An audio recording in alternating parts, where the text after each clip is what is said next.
2.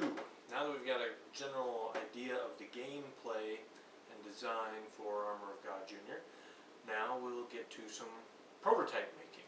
So, first off, like I said, as this is more for kids, I want my prototype to be a little better looking than it normally would be, instead of just writing with pencil on paper and cutting that up and making cards and that kind of thing, like I would if I was just going to try it out with my wife. As I want to do this with my kids, I'm going to start with something a little better for that. So we will go to the internet. So I did some searching and came up with this website. There is a image of the Armor of God right down here. There you have it. So that gives us all the pieces of the armor. Just need to kind of connect them together. And I also did some searching for some other clip art and came across this LDS clip art website. So let's take a look at a couple things here. Here we've got service that I'm going to use for service, one of the cards. There's also a bunch of temples in here, so I picked out the Salt Lake City Temple, and I'll use that in the cards as well. So I took the image of the armor and kind of separated it out into the 6 different tiles that I was looking for, and then just connected it with lines so that it kind of resembles a man being armed with all 6 pieces of the armor.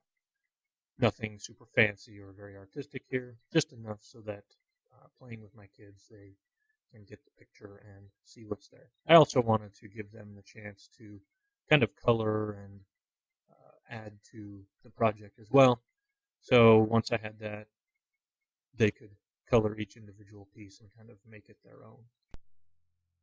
Then I used the images from the LDS clip art and put those into the different cards that I would use. So as you can see here, we've got kind of 4 different suits, you could call it, and then you've got the fiery darts card there as well. And those were laid out. I used Inkscape, which is a nice open source free piece of software for those of us who have no money. Anyway, and added numbers, the numbers 1 through 4 for each suit, and the fiery darts numbered 1 through 6. Okay, so once I have that done, then I printed it up. I just have an inkjet, and I've got this Staples photo type paper. It's just has a matte finish, and it's double-sided, which is nice. You can print on both sides. Usually I don't do that. I just leave one side white.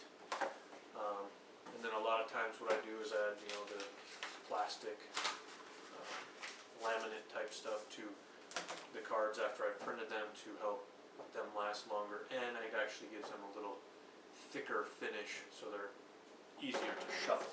So here are some of the cards. They're smaller than regular size cards because that saves me ink and paper, and makes them a little easier to shuffle because they have a little more bounce that way. So those are the cards, and we also have I had my kids just color up the different pieces of the armor, and then I cut them up and again put the plastic on the top with a number on each one, like I was saying. So now that we've got the prototype printed out, cut up, laminated, we're ready to go. So don't forget to come back for episode 3, where we will talk about the gameplay of Armor of God Jr.